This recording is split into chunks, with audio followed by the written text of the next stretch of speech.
All right, so we will call the meeting to order. Are there any adjustments to the agenda? I have one adjustment to the agenda. We're going to move 9.2 up to ahead of 9.1 because we have the VSBA members on tonight, so we're going to do that topic a little bit earlier. We have a pretty packed agenda, so and we all have to be off and on to the next meeting by 7:15. All right, so approve the minutes of Monday, April 21st. So moved. Second. Is there any discussion on those minutes? All right, hearing none, so moved. Board correspondence, I do have one thing to read and share with people. Dear board members of the White River Valley Supervisory Union, we, the members of the steering committee for the Rural School Community Alliance, thank you heartily for your contribution of $1,000 to the RSCA through our fiscal sponsor, the Vermont Rural Education Collaborative. Your contribution is helping to keep community schools alive and well in Vermont. VREC is a 501c3 nonprofit organization, and your contribution is tax deductible to the full extent allowed by the law. No goods or services were provided to you in return for donation. This note serves as your receipt, and we again thank you. Cheryl Charles, Chair. All right. Public comments. Do we have any public comments at this time? Would you like us to introduce ourselves? That's, yep, good point, yes. Yes. Why don't we start with Stacy at the top?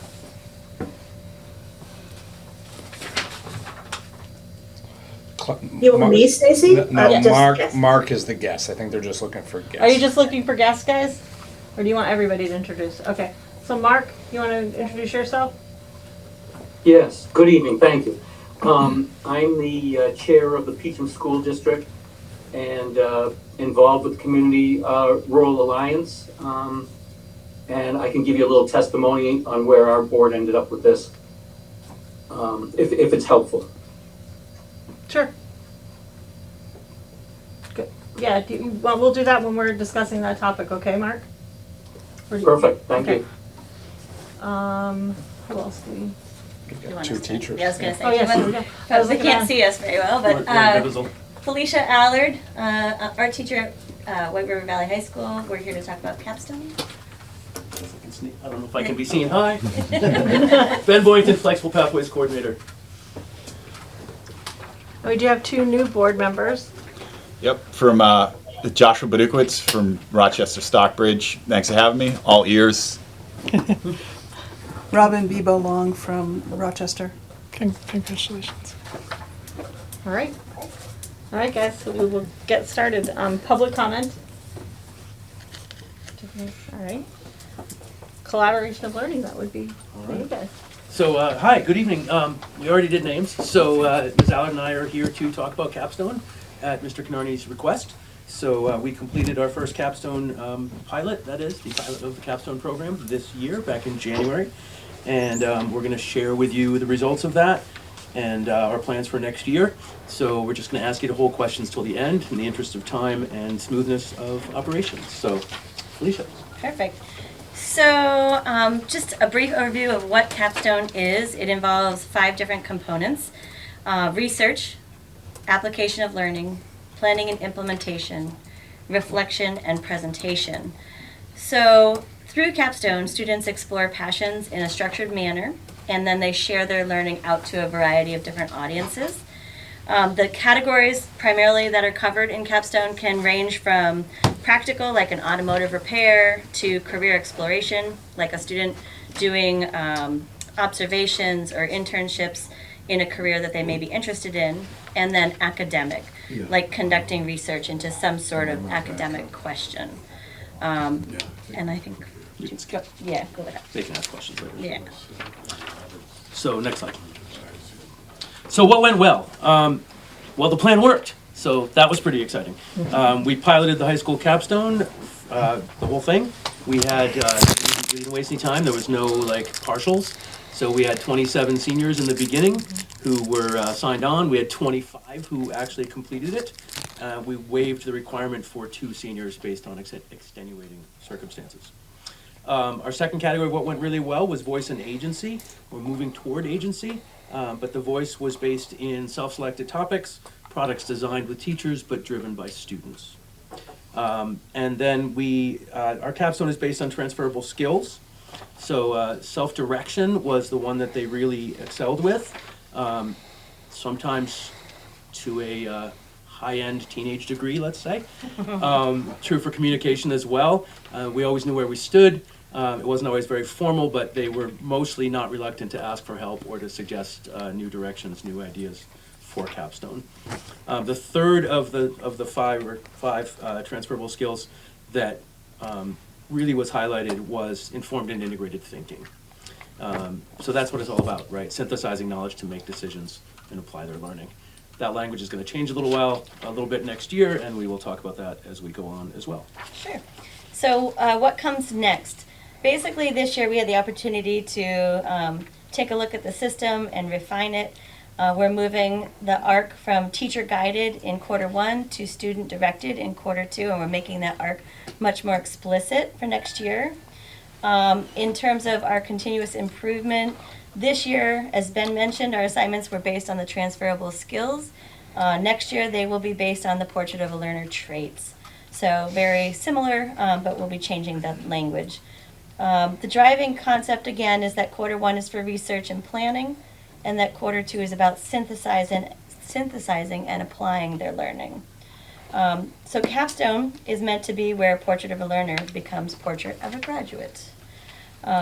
We have reduced the number of assignments, and we're looking more at repetition and core needs. We've made much more explicit or clear how each assignment or thread leads from teacher-guided to student-directed. So when does this happen? It's a semester-long course held in the fall of each year. It is for a 0.5 elective credit. This gives them time to work on their research and then on their applications of learning with guidance and support. During midterms week in January, this is when the students present. All students present to an audience.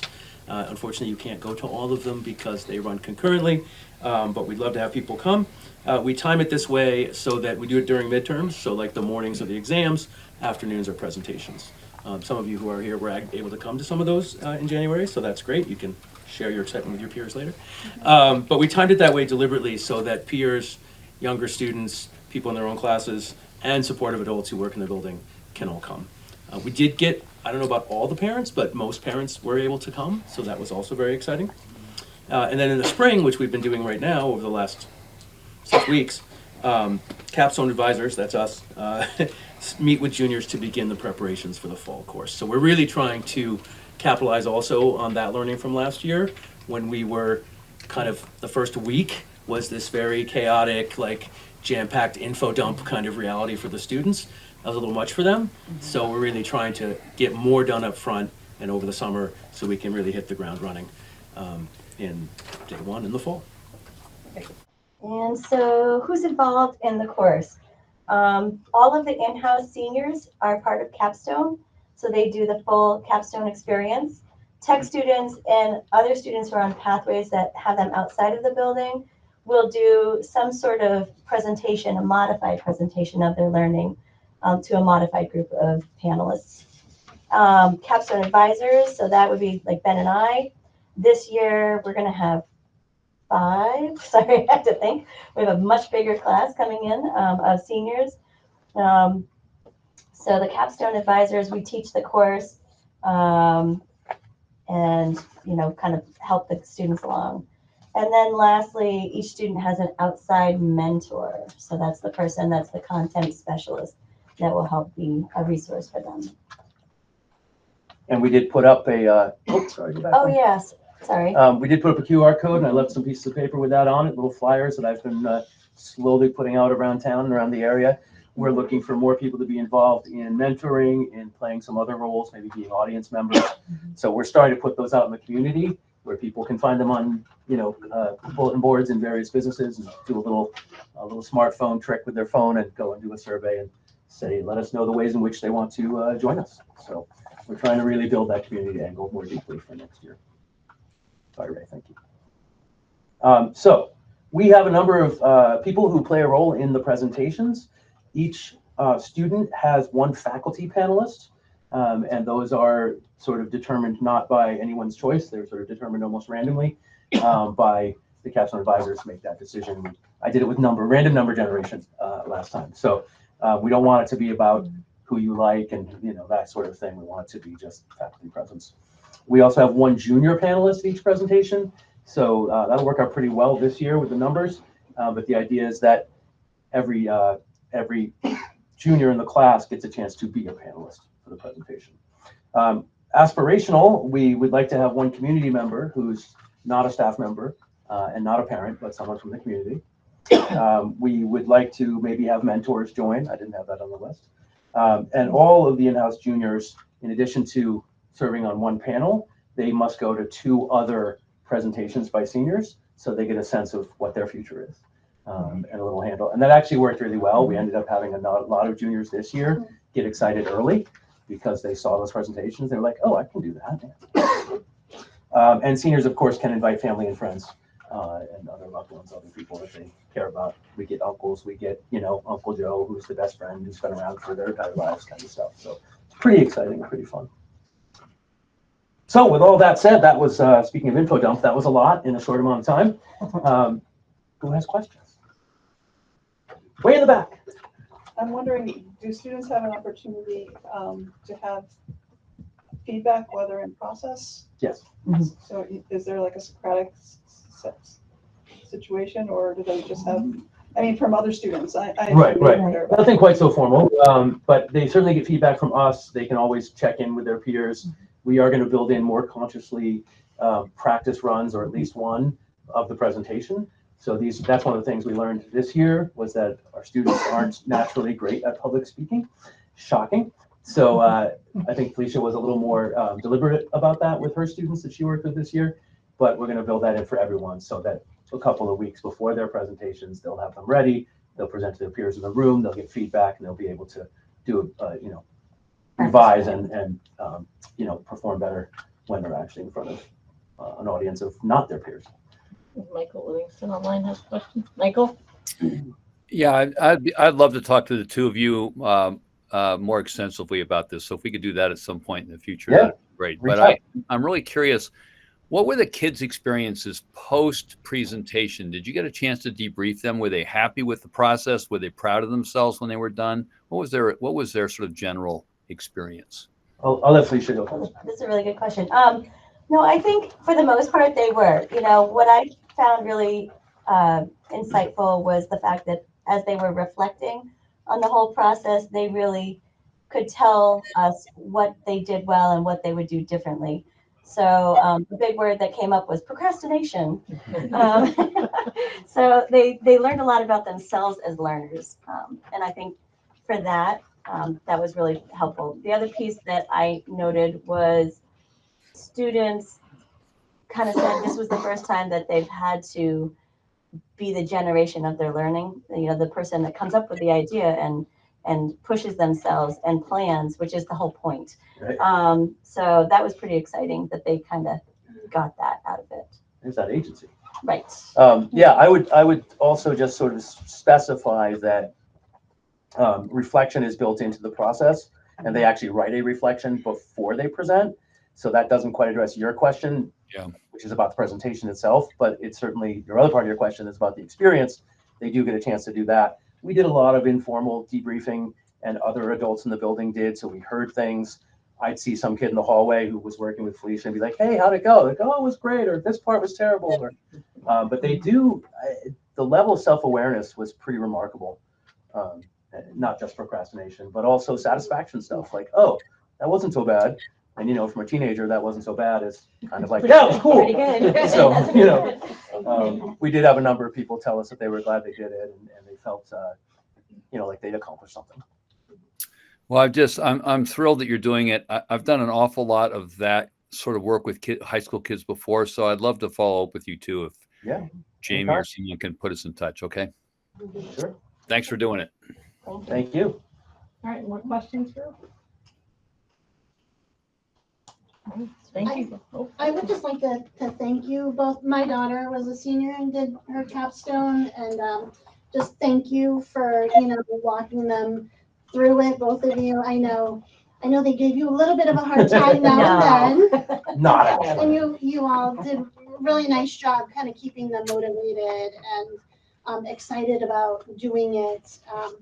And my daughter ended up with an internship, a summer internship because of her capstone. And potentially it could be her future, because that's what she's then is now going to go to college to continue. So I thank you for your help with all that. That's great to nice hear. to hear too, that that you outcome. Yeah, awesome. Made that connection.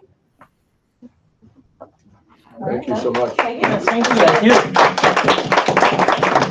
We'll be back in a year. We'll tell you about year 2. We'd love to hear it. Anytime. There'll be more of us next time. Thank you. Thank you both. All right, so we're going to do reports to the board. We're kind of trying to go through them quick tonight because we've got past meetings to go over.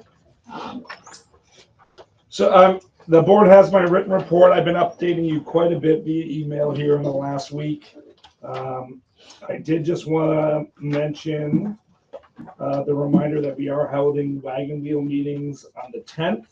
And I laid that out in my written report of how we plan to have those go through that evening. Also, a reminder, Mary Shell has already put out a call out for folks to sign up for our table and booth at the Tunbridge World's Fair. And her and I started reviewing feedback about how to continue to improve that outreach for September. So you should have received that in your email. Please sign up. And then I'm going to be holding my last coffee and conversation during the school year on Friday, June 6th in Stratford. That's been a great thing for me to be able to do, and they've been well attended, and I look forward to continuing to build that outreach into next year. Otherwise, there's a lot of H454 on there that certainly I could speak to. I know we have a lot to get through tonight, so I'll entertain any questions folks may have. Anybody? I have just one. Are you getting enough sleep? I'm doing all right. Energy drinks, Stacy. Those are bad for you. Yeah, don't talk to your dentist about that. I know. And Bill had a question. Yeah, I want to just highlight in Jamie's report that his team is evaluating the strategic plan, the 5-year strategic plan. The original plan is ending this year, and they're working very hard to develop a vision and concrete measures and goals for strategically moving ahead as a SU for the next, I don't know if it's 3 or 5 years, whatever you decided. With all this turbulence, we still need to be able to figure out where we want to go and how we're going to get there. And so it's something that I think we all should be proud of, that was established and that we're wrapping it up, and that we're not just putting it aside and saying, whatever, we're planning ahead. So I want to commend the superintendent and his team for that. Nice. Thank you, Bill. Comment, Jamie, about the coffee and conversation. I want to thank you as a new board member, but also a parent. It was great to gather with local folks and just pick your brain and also connect us even further. Thanks. Thank you. All right, anyone else? Okay, we are on to Onda. Onda is not here this evening. You have her written report, and I'm happy to entertain any questions folks may have. Just a reminder, it was in my report that you will be receiving your academic and social emotional end of year reports in June. The SU report will be specific to those goals that Bill was talking about, tying up our academic. We won't have our state assessment yet, VTCAP, so you'll receive that report in August in regards to how our students performed there at our August wagon wheel meeting. But I just wanted to highlight to you that you'll be receiving SU-wide end-of-year benchmark data for academic, and then at your district boards, you'll receive your district data as well as your social emotional data reports. All right, thank you. Any questions or comments? All right, we are on to Director Schlesinger. You all have my report as well. Just, again, continuing to plan for the summer with Haley, the One Planet director. Continuing to, do some interviews. Hopefully everything will be wrapped up hopefully soon if all goes well.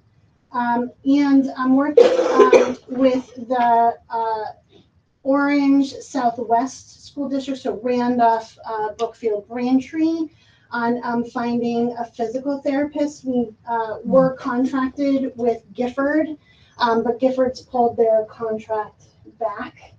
I think they want everyone in their hospitals. So Randolph and us are in the same boat. So as directors, we're working together to try to contract one person because it is such minimal hours.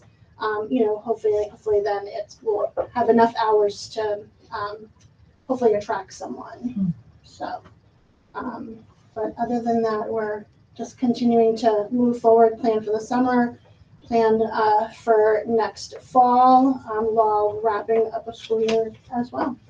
Any questions? Yeah, question and a comment.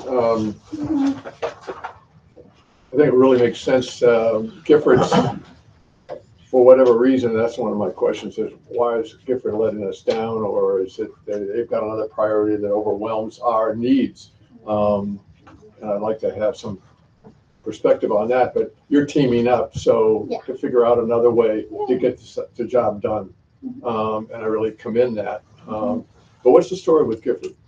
That was their choice not to renew contracts with schools. So I'm not sure exactly. Being on the Gifford board, I could probably speak a little bit to this. It's my sense it just had to do purely with their outlook in regards to staffing and personnel and to be able to meet the needs that they have in regards to servicing their patients. And just so the board knows, I mean, we hear a lot about the crisis in education. The state's real crisis right now is healthcare. Yeah, it is. And Gifford's working diligently to try to make certain they create a financial plan that keeps them solvent moving into next year. But they have significant challenges, and I think that was part of their strategic planning to ensure that they can continue to offer our primary care. Yes, because when the person's not with us, they're in the office, at Gifford, serving patients and things. So I could see. And how are we on filling those 5 vacancies? Are you pretty optimistic that we're going to be? I do. I don't want to jinx anything. That's why I said there are a few that are in process. I just don't. Do you feel pretty good? I do. Thank you. We feel pretty good. All right. Any other questions? Thank you. Tara. You all have my report. It outlines important dates during the month of June. Plus, I gave you a summary of the fiscal year 26 school district budgets as we had our last 2 meetings this month. So you can see that detail there that I usually provide to you all once those have all occurred. Then there's any questions? Any questions for Tara? Thank you, Tara. Welcome. Can I just add, Tara's not celebrating this, and I missed it. Reminder that we had, remember, a year ago, we reported we were not recipients of the 21st Century Grant for One Planet programming, but we had some surplus funds that were carrying us out throughout this coming year, and we were able to leverage some grant funding that we had via ESSER funding, but also through our community school work. I'm really pleased to announce that we received funding for One Planet moving forward into this coming year at $450 a year, which is actually more than we had originally asked for last year. So that's really good. Very good news. So we were committed to move forward with our programming no matter what, but this is really helpful. So it's exciting. Right. Okay, everybody, whether online or here in person, I'd be happy to answer questions. I don't really have anything to add at the moment, although it sounds like I need to talk to Haley tomorrow. So that's good news. Any questions? Go I've ahead. got my typical question. Oh, Ray, you Bill. keep challenging me, so everybody else knows the answer to the silly question, but I don't. So maybe I have a partner here, but what's BOLO? So it's linked there. Be on the lookout. APB, all points bulletin. Just different terms for. So you're going far more than that in making it work, but okay, that helps put it In terms of that, in terms of fishing, yeah, that's just me describing how I used to do things and how it's changed with the new fishing simulation. Yeah. Thank you. You bet. All right, and White River Valley SU Policy Committee updates. So we have 2 revised policies for our first reading, C21 and F23. And in regards to, just so the board knows, in regards to C21, in regards to the seizure of a student phone, the policy committee already amended this policy to be very clear. The whole intent here is that phones could be seized per violation, but not searched. So we're going to be a little more explicit within that sentence. So just know that that is an amendment that was made and approved by the committee tonight. All right, any questions on the 2 policies, guys? If not, they will be on the agenda for our next board meeting. And then policy committee tonight. Well, yeah, so if you have changes, please let us know, because these are revisions and they'll have gone through readings. So these will be warned for possible action next month. Because these 2 have gone through readings at all your boards. And at the committee meeting tonight, we moved policy C20, which is student conduct and discipline, out of committee, so you'll see that next month. We also moved White River Valley Supervisory Union SU and district school board policies, the wellness policy. We moved that out. That'll come before you next month. And we also moved student athletics clubs and activities out. So there'll be 3 new policies that we've moved out of committee coming to an inbox near you for next month. Any questions for the policy committee? Okay. So we moved, we have on our agenda withdrawal from VSBA membership. Excuse me, I'm sorry. Yeah. I'm sorry. Can we go back to the draft for code F23? Yeah. And this basically follows generally accepted accounting practices, updates the amount that we have to depreciate, increases the size, all that. My question is, all this we depreciate, and if you had an enterprise fund, that depreciation would be built into the rates. And so revenues coming in would include the annual depreciation expense, and you would set that aside for capital renewal, replacement, that sort of thing. We're not an enterprise fund, but we are accounting for this total value of our assets, and we're both depreciated in our financial statement on an annual basis. My question is, do we utilize that as a target for the minimum amount that we should be setting aside in our budgets to renew our capital infrastructure? That's my question. And if not, that's something that we might consider in the future. I don't know, I address that to you or to the superintendent. So right now, what is originally intended in the budgets is based on the capital improvement plans that have all been laid out. But when budgets need to be tightened down, we may not necessarily be able to fund the full extent of the plan. But in regards to technology, Ray can speak to that. Yes, there is a plan. Yeah, I think it would help the boards to know annual appreciation at a minimum says that we should be setting aside X number of dollars, building them on our budget. Whether we do that, can do that, that's a board decision based on all the balls in the air and that sort of thing. But I think knowing that figure district by district would be a good guidepost for the minimum that we should be thinking about. So as a district, you have that for your capital facilities. Yeah. What I'm saying to you is Ray can probably talk to you next month about how he goes about that in regards to technology. And the idea of being able to build that in so that we can replace in a timely fashion what we need to do. Yeah, I think he'll be able to share to you what he does, because I don't think it's not that we're not doing that. No, I wasn't suggesting that. I just, Yeah. No, I think it's helpful for just us the to know. opposite, if I could, I'll be real quick. Right, specifically, Bill, so I would have never known any of these terms coming into this role, but different equipment in my department depreciates at different rates. So some of it might be 3 years, 5 years. We hope to get 10 years out of a printer or a panel kind of thing. So we take that as an average, which it speaks to the budgets starting in October for the next year. Yeah, Bill. Thank you. Yep. All right.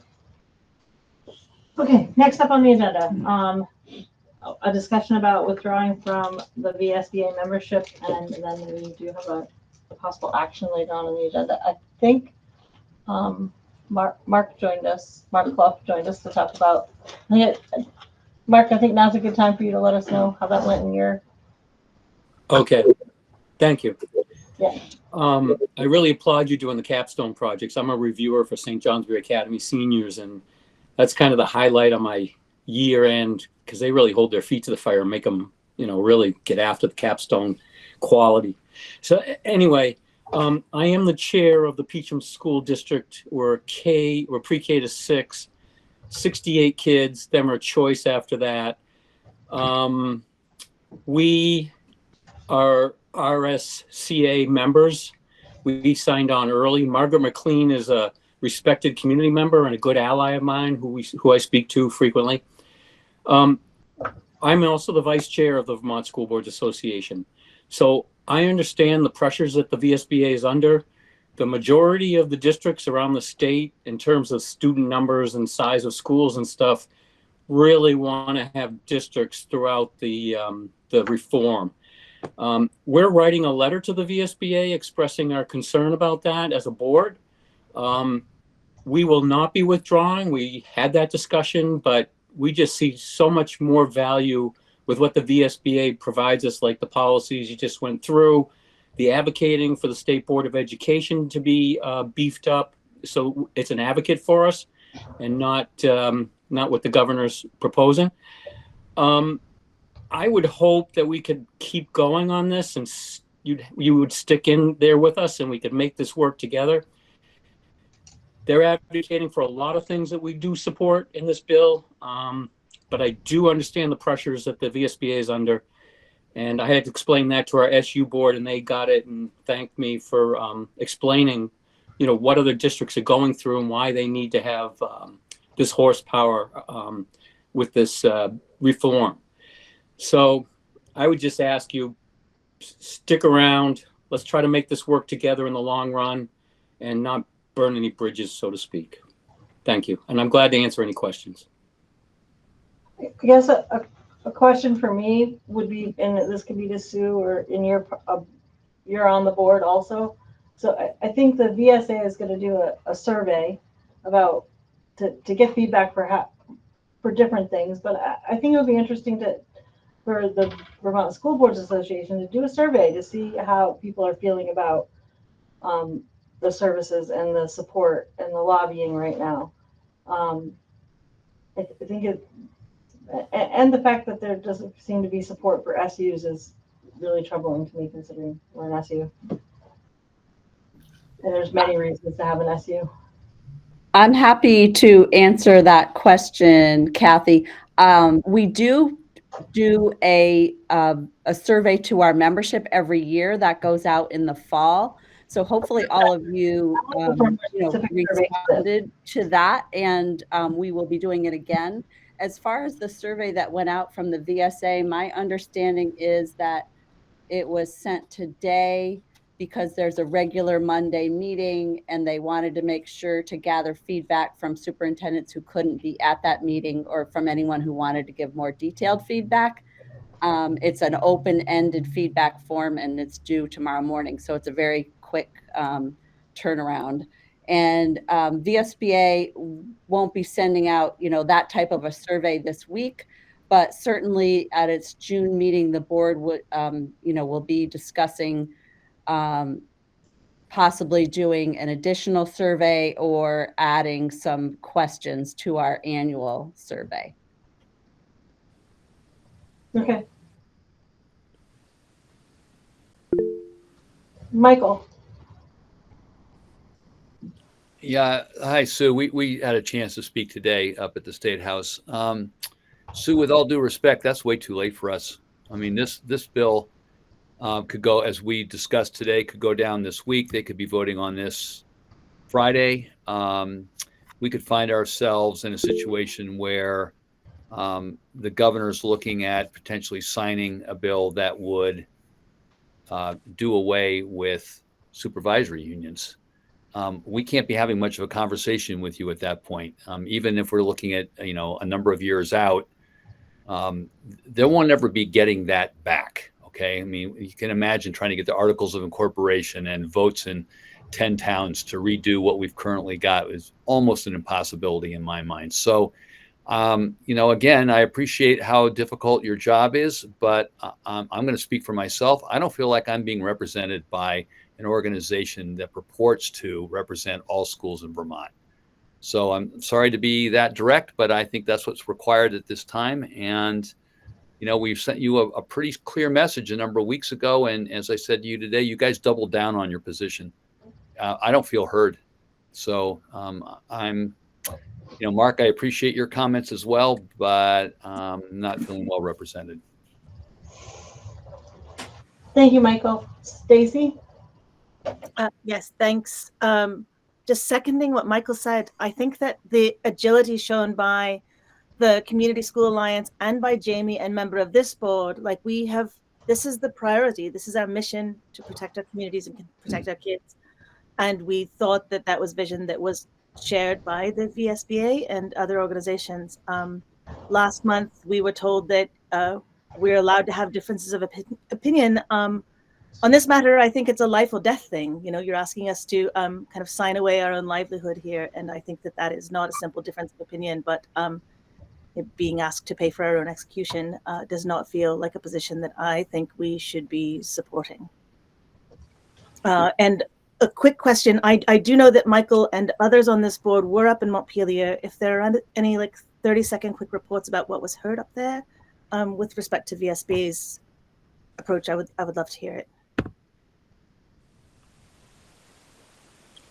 All right, well, let's get through the hands up and then we can do that, Stacy. So Sana? I didn't have altogether too much to add. I just wanted to echo both Michael and Stacy's sentiments in that, everyone was pretty open and direct about, our feelings around not feeling represented and hearing that, that there wouldn't be a survey that would be inclusive, that our voices wouldn't be, included in some of these decision making. And I also appreciate how challenging the job is that you're having to make these quick decisions. But, I was under the impression that there would be a lot more engagement. And I know that there is only so much time that people have. But I just, again, wanted to echo the sentiments that I'm not feeling that we're being very well heard either. In a way that does feel cooperative, and absolutely there is space for us to not agree on everything.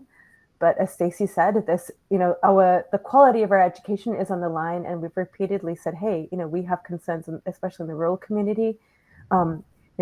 Jamie and the team have been phenomenal and have been incredibly responsive. We're all dealing with a lot here, but it's really, really vital and important that the needs of the rural communities are taken seriously in a matter that could mean weakening Vermont as a whole. So thank you. Eric. What I will say is that it is not unusual for individuals who are representing a large group to have divisions within the group. And when they are advocating for the group in a place like Montpelier, it is actually not that hard to say to our representatives, this is not something in which our membership is united. There's actually more power to our legislators understanding where we are divided and where we are united, because it conveys very clearly to our legislators where there has been unity. There have been a number of instances that I have observed in testimony offered by the VSBA, where the VSBA has been asked to take a position clearly by legislators. And in a number of those instances, I would suggest that the position that was being taken by the VSBA was not a position where there was unity. And our legislators need to know. I appreciate the work that has been done. It has not represented us. Sarah. I would echo everything that's been said so far, and I also would say, having spent the morning and part of the afternoon at the State House today, that it's my belief that without the RSCA, that we would have the Zoe Saunders educational bill signed, sealed, and delivered to the governor. The governor would have signed it by now. They're the ones who've made a difference for us and have advocated around rural schools and supported rural schools. And without them, we would not have a future. I know our schools, Newton School, would not be around. And, Sue, if I had been you today after hearing what Michael, Bill, and I had to say to you, I would have called an emergency conference call and see if you could make the public proclamation that we asked you to do. And so that when you came here tonight, you could say it's done, and that wasn't done. And so I would rather our money. I think our money is better spent going to the RSCA because they're the ones who are going to make it so that I believe Newton School will be around for the next in the next 5 years. And Sue, you have your hand up. Thank you. I just wanted to let you all know that VSBA did come out very strongly against the governor's plan. The day that it came out, with the details came out. And that was sent out, to all school board members that day. And the other thing I just wanted to make sure that you knew about was the testimony that we provided the day after we all came to your last SU board meeting, which really emphasized some of the points that Eric was suggesting that we should make about not all school board members being in agreement. So in that testimony, and I can certainly provide you with that written testimony if you don't have it already, we made the point that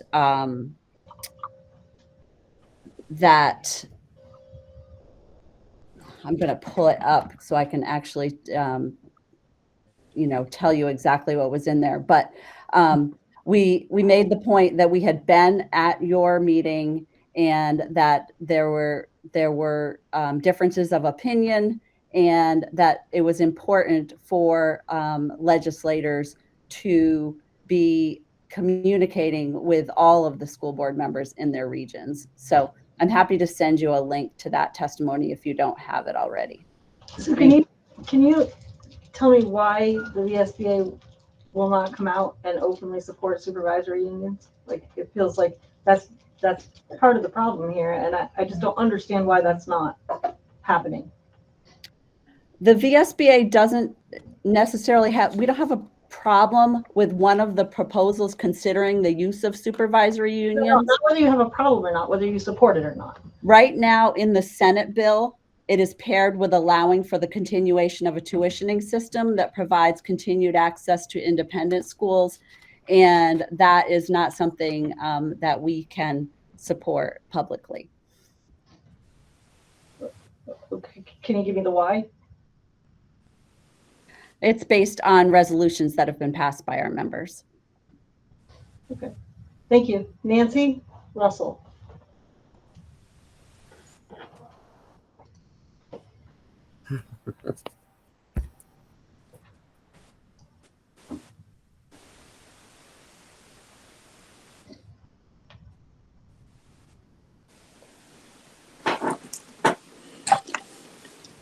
Nancy, you're muted. I am pushing the button like crazy. We can Am hear I you. unmuted now? Now you are, yep. Okay, thanks. Hi, I'm Nancy Russell. I'm the board chair of Hartford School District. I'm also a member of VSBA. I would like to throw just a little bit, maybe different light into this conversation.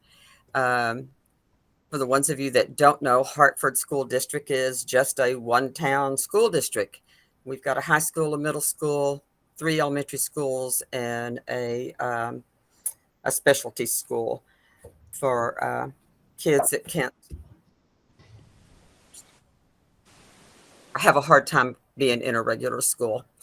I have been on the board for 8 years, but this is my very first year to be the board chair. I could not have gotten this if it had not been for VSBA. I went to them with all kinds of questions, morning, noon, midnight. I got answers very quickly, and especially from Sue, who seems to stay up all night too. And they led us, they directed us, they were amazing.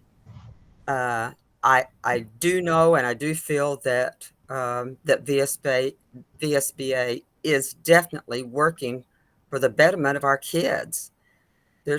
We are desperately trying to make sure that all these kiddos that we're responsible for are getting the absolutely best education that we can give them.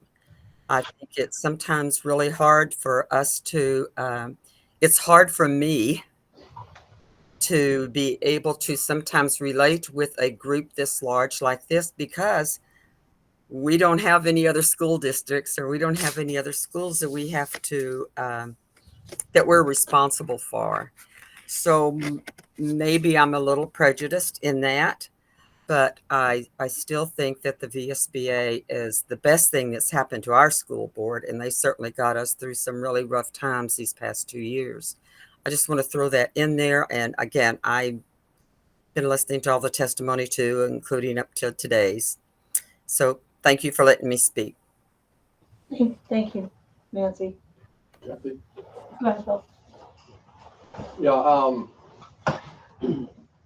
it strikes me that we've got more attention from the SB, Vermont School Board Association board, since we've voiced this concern in all my 5 years being on this school board and working with the Vermont School Board Association.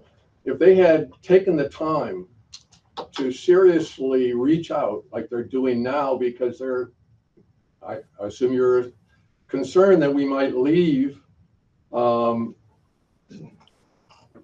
this wouldn't have happened, I don't believe. But to take your vote, your time, and basically disown the large percentage of school systems that are under the SU model rather than the SD model without serious consultation, I find is just inexplicable and damning. And since the time that we've done it, we've basically asked 2 basic things. One is there's no reason why the Vermont School Board Association shouldn't support the members that are part of the governance, the supervisory union governance. That should be something that's, of course, we're supporting all our members. You're not. And all we've asked you to do is to change that negative to a positive.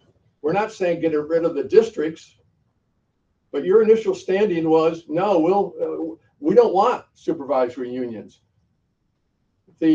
That's critical. The second thing you keep going back and forth on is minimum class sizes. Okay, we've talked about that as having very negative consequences and very little support in the data and school systems, and certainly not in communities in states like Vermont. We're the most rural state in America. Show me the data that supports that in a state that's comparable to Vermont. Not only are we rural, but we've got mountains that divide us and separate us. We can't just go down I-91 or 89 and for a 10-minute bus ride, get to the next school. Some of our roads are closed in the wintertime. This is something that we need support. We need a unified, proactive. It isn't like they have talking about, Sue talks about, we're divided. No, we need the Vermont School Board Association says SUs are a viable organizational governance model in Vermont, and they should be sustained wherever they can be.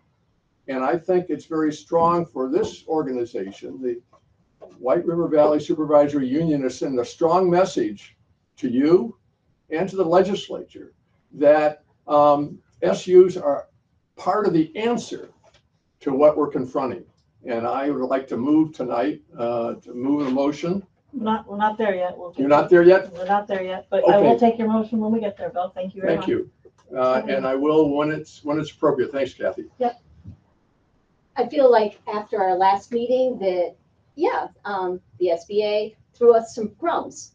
The next day when there was more testimony, they did throw some stuff our way, but it seemed like they totally backtracked after that. It's like they responded to us and said, okay, yeah, we're gonna put some things in here, but then when push came to shove, that seemed to all disappear.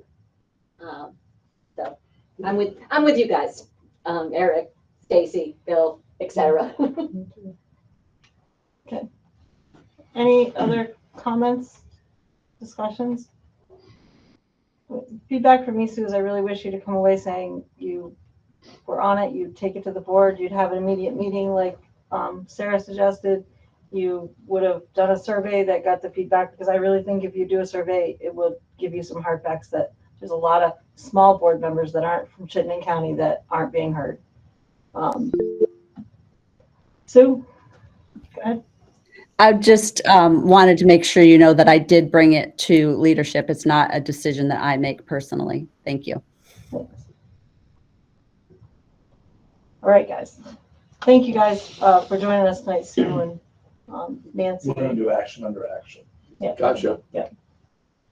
But is that it for comments and questions on the topic? Stacy? I did want to hear if anyone is comfortable discussing what went on in the Montpelier discussion today. If no one is comfortable doing that, I understand, but I'm going to give you the opportunity.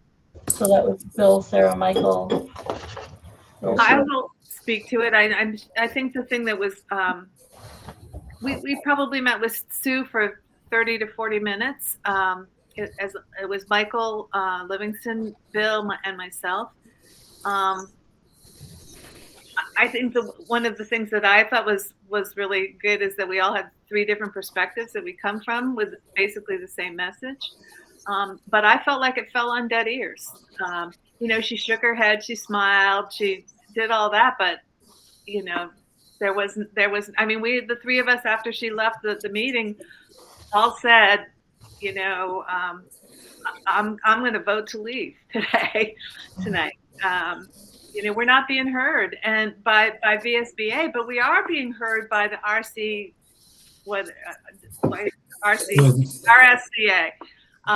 And there were a table full of them, including our superintendent there today, just working and talking to me and talking to other people and getting up and running to a conference meeting and going to the floor and checking with some, Jamie had a meeting with the Vermont Superintendents Association, at some point in it and had to leave.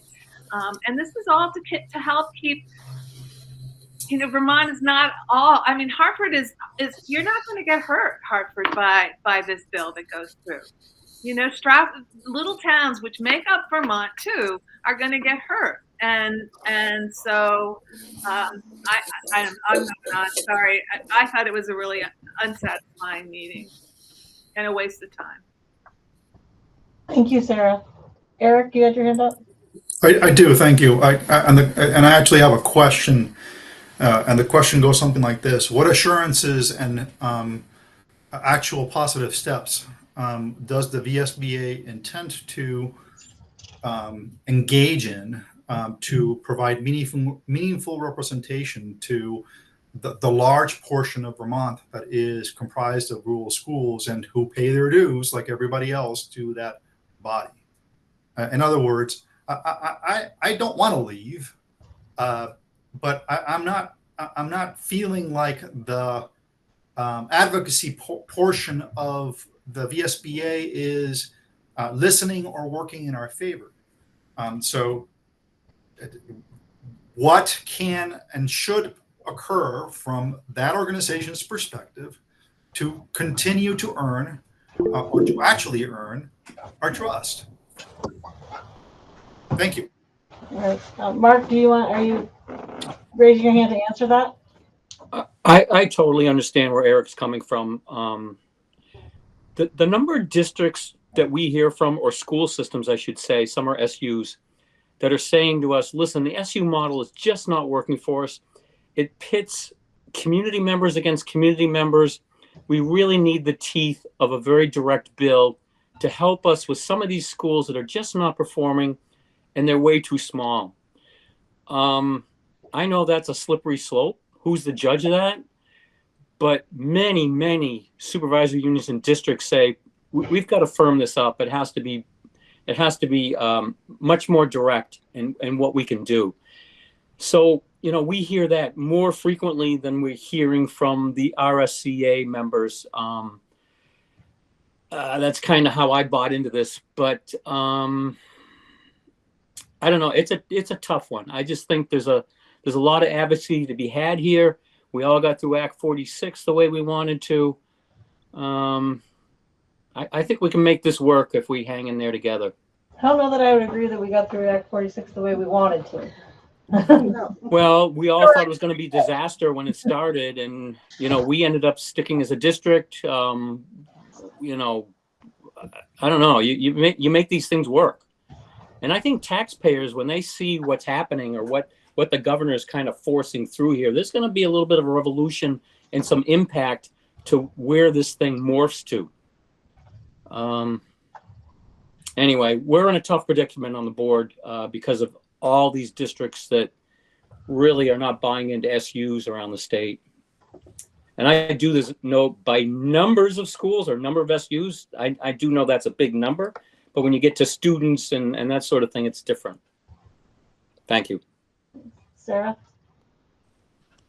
One of the things that we talked about, I think it was with Sue, was that RSU does work. RSU works really well. And prior 5-6 years ago, we were not working. We were a failing district, and we have great leadership. We have great partnership, and we are excelling academically, and it's because of leadership. And so rather than condemn, we should be used as a model in this state as to how SUs can work and how they can turn themselves around in 5 years. Because we are doing great work for our kids and for our towns, and at least in Stratford because it's all I can speak for, is that we have community support around the advocating that we are doing around this bill and squashing it. So let me be one to say to you that the SU does work. It's hard work. It takes good leadership and partnership. And we have that, and we should be used as a model around the state as opposed to someone who has to, rather than, to bring the bottom up, you have to have good models, and we are one. And we should be used as one as opposed to being taken apart and destroyed. Thank you, Sarah. Amen. Any other discussion or questions around this? Did that answer your question, Eric? I mean, the short answer is no. There was no steps identified that would lead us to understand and belief that there will be an ongoing conversation moving forward on the concerns that we are raising. That I have not heard any such commitment or actionable steps. Sue? I have a different perspective on our conversation today. I actually thought it was a very good conversation. I learned a lot, and one of the last things I said was, let's keep the lines of communication open. So it is, it's disappointing to me to hear that that wasn't the same impression that the three board members that I spoke with had, but certainly VSBA is always open to hearing from its members, and we have a very robust process of getting members to develop our positions, getting membership feedback through our resolutions process. So that is something that if you were to continue to be a member, I would encourage your board to do. But it's going to be too late. Great. Any other questions or comments before we move on? Okay. All right. Thanks everybody that joined. All right. So Jamie. So H454, I've been updating you with timely information, trying to, and then many of you are on the RSCA email thread, which can be difficult to follow sometimes because there's a lot of information pouring. If you're not on that thread and you want to be on that thread, just email me, and I'll make certain you get on it. So really where we're at is that today the House did move forward with appointing conference committee members. And so where we're at now is that the bills will go to committee. And so in the House, we have Representative Kornheiser, Representative Collin, and Taylor. Taylor's from Franklin Chittenden. And in the Senate, it'll be Senator Bogarts, Cummings, and Beck will be the three senators, and they, I'm sure, are already underway. They're going to be tomorrow at 9 a.m. Conference will begin, and one of these things that the RSCA has requested is that the conference consider 5 different points. The House leadership has indicated that they are only going to be allowed to negotiate the differences between the two bills, the House version and the Senate version of the bill, which would not incorporate some of the things that the RSCA had put out in regards to ask, or that I would have put out in my letter to the community yesterday. But my letter to the community was quite clear in regards to writing to our elected officials. If these things can't be considered, then you ought to vote no on the bill, right? I will tell you, though, is that there has been past practice in regards to conference committees, possibly even this past budget cycle, where new ideas in policy have been introduced in conference committee. So I would say to you, I don't think necessarily that based on what the House leadership today is necessarily what may happen. And certainly is quite unprecedented to have the Senate take and do over a month's worth of work in regards to committee work, and then vote to go back to the House version of the bill at the 23.5 hour like happened last week. So so stay tuned. My sense is that they're working toward trying to have a vote by Friday is my sense. I really want to appreciate board members that came up. You're more than welcome to come up. Just let me know if you're planning to come up so that I can greet you. I'm going to be there tomorrow. I will not be there Thursday. I know there's going to be a few SU board members present on Thursday to ensure that our elected officials know that we are paying attention. And my sense is that this will be voted on Friday, is my sense as of right now. That could change via next text I receive, right? But that's my sense is where we're at right now. I want to thank all of you for your outreach and the work that you've done to try to communicate, to make certain that our community is as educated as possible on that. It is making a difference. We had senators indicate that they had received over 300 emails from Thursday evening to Friday morning. I saw them Thursday evening late, and by the time I saw them Friday morning, they said they had received about 300 emails. So just know it's making a difference. And, you know, here's where I'm at with this bill. I said this during the VSA meeting. There's a lot that needs to be improved. I don't think we have a good piece of legislation thus far. And because I don't see it creating more opportunities for students as currently constructed. And there's many towns throughout this state that are going to see an increase in taxes, which is not what I believe our taxpayers asked for, right? Like their constituents. So there's a lot of pressure to try to get a bill to the governor. You know, there's a lot of politics at play right now in Montpelier. And that's the update I have on 454. And is this the version that he has already said he'll veto anyways? So if you read what he's actually said, he said the Senate and House versions, right? Like I wouldn't say that he's said that whatever comes out of committee, he's going to veto. And Eric has. That was my question, is whether there's any real sense one way or another as to where the governor is on this. And part of the reason why I asked that question is I actually would welcome a veto by the Senate, by the governor. Because if the governor vetoes whatever the legislator comes out with, hey, we're left with whatever we had before. Yeah. So from a political perspective, I'm not sure that's a particularly smart thing for him to do. But I'm just, as a result, wondering where he is or what the rumble is from the administration as to whether or not there is any real support for what the legislature has done. They're pretty close to the vest. You saw what the statements that came out after the Senate passed their version. I think certainly the administration will have a role in this conference committee.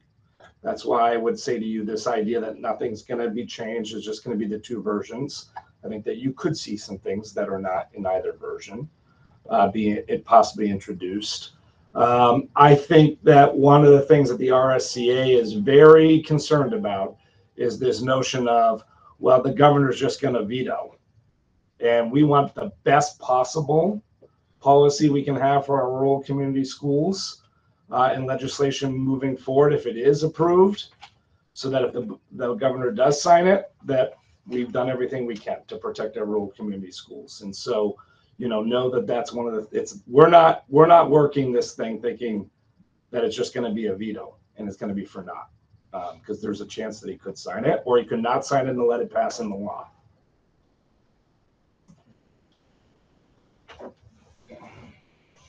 Any other questions for Jamie? Julie, you can come in. All right, guys. So the next thing on the agenda we have is further contribution to the Rural Schools Community Alliance possible action.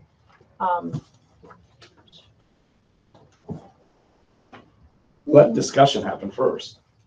What? About why, like, what this is about. I think people should discuss what this is about. Yeah. Do you want me to go? Yeah. Michael, do you want to go? I mean, I think if you want to start, I'll certainly follow up. But there's just been multiple board members who have continued to indicate their desire to support the Rural School Community Alliance.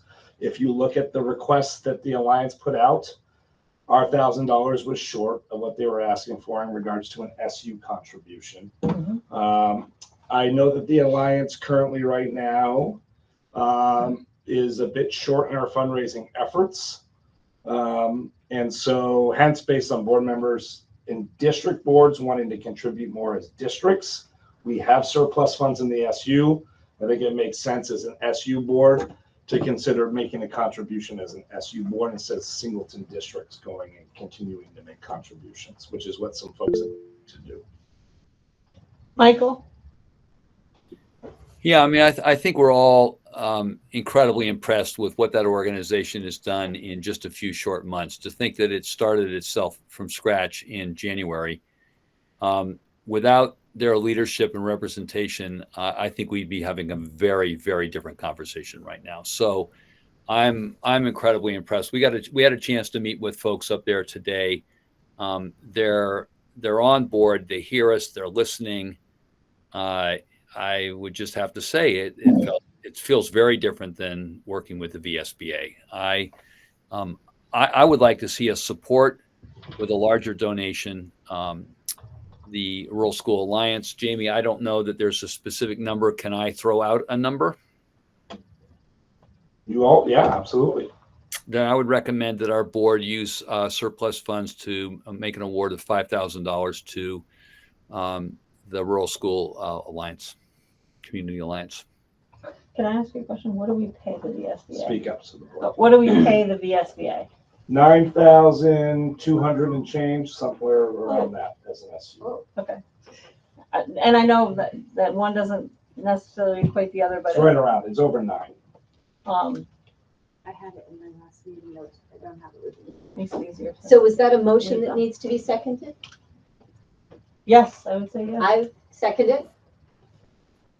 All right. So any discussion on the motion? Bill? Yeah, I'd like to request an amendment that we utilize the monies that we paid through this year to the Vermont School Board Association and utilize those monies going forward to support the Alliance. If we're talking about $9,000 roughly for the Vermont School Board Association, and we've already contributed at our April meeting for $1,000, then I'd like to amend it to the $5,000 to $8,000. This fight is not over. Even if legislatures sign something, then it goes to this task force, and this task force is going to be all over the place, and we're going to need talent and people that believe in what we are doing, and to try to get those decisions in those districts as positive as they can be. So this $8,000 or $5,000 is going to be well spent, and we might need to contribute more if we're going to protect our local schools. I mean, I'm Stockbridge. Stockbridge is on the target. I mean, we're going to lose our school, and probably Rochester, and probably Sharon, and probably on and on and on. So this is an existential threat, and I think it's worth a few extra dollars to do it. So my amendment is to amend from $5,000 to $8,000. So we would have go to to the. I need a second on the amendment, right? Or Michael could accept a friendly amendment if he wanted. Michael, will you accept a friendly amendment? I am more than willing to accept a friendly amendment. Okay. So then that could be seconded. All right, Yeah. so now we can second the. Can I ask a point of order though? Don't we use the vote that we're not going to be part of the SBA first before we make the decision? Not necessarily. Not you don't. necessarily. Okay. I was thinking that it was kind of out of order, but Well, I second the friendly amendment. okay. All right, so any discussion on the friendly seconded amendment? I would just say that I concur with it. I think it's where our money needs to go. Okay, and Sana? I was just going to express that we are really on a precipice. So it's like we feels like we've been sitting on the edge of this for some time. And you know, the bottom line is like, while price is too high to safeguard what we all are here to, that we all hold the same degree of value. And what I thought was quite striking about you know, our previous discussion with you know, from Vermont School Board Association was that they had a completely different conversation this morning than our school board members. And that speaks to me of a colossal disconnect, and that they're kind of hearing only what they want to hear. And instead of taking a conciliatory tone or, you know, kind of saying, hey, you know what, I'm so sorry, we let you guys down again, or taking the steps, you know, our money, you know, they have served us well in the past, but what it sounds like is every penny that we spend, you know, for our rural schools is well worth spending. So I'm just echoing agreement. Thank you very much. We're going to be delayed. So you can encourage them to join this I just want to meeting. say I would agree with you. I was very disappointed by the answers I received tonight from Sue. I was hoping she would out to a lifeline, and I didn't get the lifeline, so it like didn't come, and I kept like pushing to get it. But okay, so Kathy, I do have a question. So, yes. Just because we don't know, when we're talking about surplus, how large a number is that right now? Sarah and Jamie left. I don't Oh, know. darn! I asked a couple of seconds too late. I think they're coming back. Yeah. Question is, how big is our surplus right now? It's well over $1 million. Okay. No, I just put context on the decision to spend that. That could have been. All right. Can I call the vote? All those in favor of $8,000 to the Rural School Alliance to support us, say aye. Aye. Aye. Aye. Aye. Aye. Aye. All those opposed? All right, so the ayes have it. So we will be supporting the Rural Schools. Next on the agenda, withdraw from the VSBA membership. Go ahead. Like a lot of you here, I've over the years been on many committee meetings where some organization that's supposed to be helping the constituents of our organization is getting money from us and claims that they're helping us out. But when an organization like, let's get the numbers wrong, the VSBA says, our door is always open and I'm willing to listen to you anytime. I've heard that so many times from organizations that sit and nod their heads when you go and talk to them and then don't do a goddamn thing after that. And so I would strongly support, since we are in a crisis point and we tried in the last couple meetings to get them to do the right thing and they didn't do the right thing. Right. I think it means our board is going to need to step up and do a few things and functions that superintendent evaluation is huge. We're going to have to step up and figure that out and work through that if we need them, because it didn't sound, and I asked, and I think a couple people have asked if they would kind of piecemeal some of the services that we pay. So we pay extra for those services like the superintendent evaluation. It doesn't sound like they were interested in that. So I think we'll have to figure that out, but we'll work hard. We can do it. You can move. That the White River Valley Supervisory Union not renew its membership in the Vermont School Board Association. Second. Second. All right. Discussion. So sorry, Sarah. Wait, Sarah's not a voting member.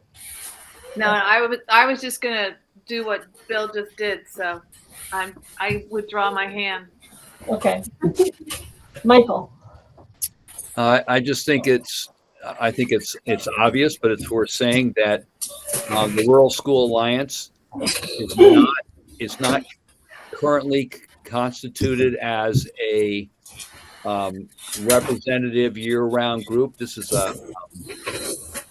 they're functioning in crisis mode right now to support rural schools as a political action group. So I just think we need to do this with the understanding that we may be going this alone. There may not be another board who decides to withdraw and pull out. The Rural School Alliance may or may not have the capacity to take us on. So there's some uncertainty moving forward. I'm not suggesting that that's a reason not to do this. I just think we have to do it eyes wide open. And I don't know if you want to, Bill and Sarah or Jamie, speak to that. Yeah, second. We still need a second to go. Second. All right, so we have okay. So, Jamie, do you want to speak to what Michael just said? You just asked. Yeah, I mean, I think, Michael, we've got our superintendent evaluation committee is going to need to meet and talk about, what they're going to need. We've got a board governance and mentor-mentee committee already, right, in regards to board development. That's the other big piece. And then really, frankly, I think the last thing is policy support, which I will say our policy committee is, I would say that there's a lot of policy wonks on this board.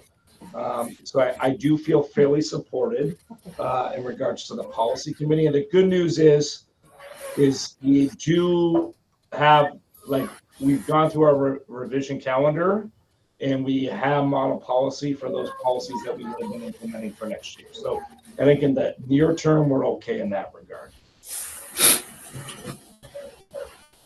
All right, so Eric? Two questions. The first is, if we were to not renew our membership, how difficult or onerous and hard is it to redo it when we feel like we're going to do it again? That's question one.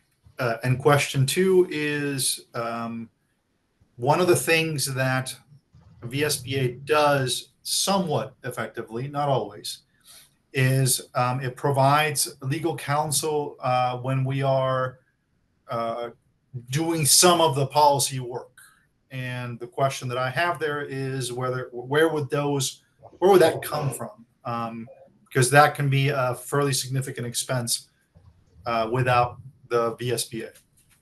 Thank you. So one, I do know of an SU board that left during Act 46 and was the last board to rejoin. And as soon as they paid their membership, the SBA happily welcomed them back. And in regards to policy, yes, they would provide guidance, but I must say that then they always said you should check with your legal counsel to ensure. So I think that they probably helped us in 2 situations in the last couple of years where we didn't have to go to legal based on checking with them.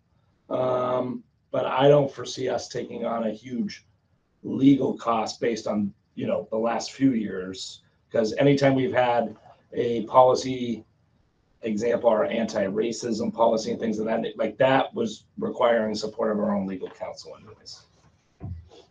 And aren't there models of policies that are public records throughout the supervisory Yes. throughout the state? So we have models that we can look at no matter what. All right, Stacy, and we do got to get on our next meeting, guys. So Stacy? Yeah, I'll be quick. I am just wondering if it's worth asking our current legal counsel for a bit of extra retainer support over the coming, year, just so that we have that gap covered in case we need it. I am not worried about our lawyers being able to check in with us about policies. And we happen to work with a firm that they check with often in regards to their model policy. Wonderful. All right, Sana? I know that we need to wrap up, but I just want to offer this real quick. Getting a sense of what would we need changed to, what would they need to do to regain our trust? Eric touched on that earlier on. And I think having something concrete and written down that kind of states are these things that they would be willing to meet? What would that look like? And having some kind of plan in place that we can hold them accountable to might be helpful. And not to use it's a relationship term, but what is the tolerable level of unhappiness to kind of remain, to renew dues, and what would that look like? I think it would be helpful to know exactly what it is we are asking of them in very concrete terms that we could potentially share with them, that we quite explicit. So you mean we're going to leave if these are our terms for us to Yeah. Yeah. Okay. Which I think the vote we have right now is to leave. So it's either we vote to leave or we vote to renew. Motion's to leave. So yeah, the motion's to leave. So so if that doesn't pass, then we can talk about an alternative. Yeah. But I think if there's no more questions, we'll call the vote and see where it ends up. Or Sana, if there did come a time to rejoin, that might be a good time to concrete put thing that ask in. for before rejoining. Yeah, thank you. Just final words. If we vote to leave, to terminate our membership, that's going to send a message to the State House. And it's going to reinforce the Rural Alliance and everything we're fighting for. If we put basically our things on the line here, and we're not waiting. The second thing is, it's not like we negotiate with the Vermont School Board Association. They have to lobby and believe in what they're lobbying. They don't believe in us. So they can't lobby for us. They're just, so we've got to lobby for ourselves. And the Rural Alliance, we team up and continue that fight. We have a better chance to survive. All right. So I'm gonna call the vote, guys. Thank you, Bill. I'm gonna call the vote so that we can all get to our next meeting. Well, no, we still gotta go into executive session. Okay. So, Okay, so let's call the vote so we can go to the next several meeting. So all those in favor of leaving the Vermont School Boards Association, say aye. Aye. Aye. Aye. Are there Aye. any nays? It looks like it was a unanimous vote to leave the Vermont School Boards Association. All right, guys, thank you. Huge. That was huge. That should send a message. Okay. So is there any public comment right now? Okay. Resignations, new hires. No. Michael. I just, we've left the topic, so I apologize, but are we prepared with a public statement regarding that vote? Well, I don't think we've prepared one yet because we just took the vote to do it. So we need to prepare a public statement, Michael. Yeah, we do. Something we could work on an email tomorrow. That would be great. Okay. I can work on that as well. Okay. You want to start a Google Doc, Stacy, and we'll get it. My favorite pastime these days. You're good with these Google Docs, Stacy. You're good. All right. Great. So we need to go into executive session. So you're going into executive session for labor negotiations and contracts. I would suggest you just invite the administration to join you and all WRVSU board members. I think we'll have everyone be able to hear the review by Sarah in there. So I'd encourage everyone to join. Are we doing a breakout room, Ray? Yes. You're going to get a breakout room here shortly. And this should fairly speed up your local district meetings, hopefully, afterwards. Right, because everybody can hear the breakdown. You ready, Sarah? Yeah.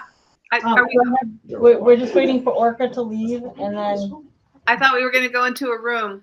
We are. we My are. apologies. Was there a motion to go in? Yeah, I need a. Can I get a motion to go into executive session for? So moved. Or seconded. And we're inviting administration. And all WRV people. Board members. All right. So I have a moved and a second, so moved. Done. So are we ready for a motion? Yes. I move that we accept the contract as negotiated by the negotiations committee. So, second. Second. Any discussion? I think you should roll call this. I know it's a pain, but we should.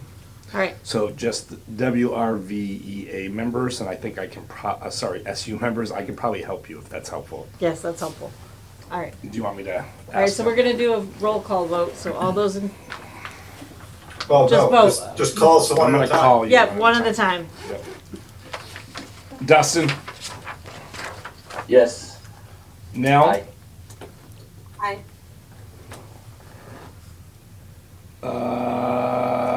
Bill is he's one of yours. Aye. Eric, Aye. Amy, Aye.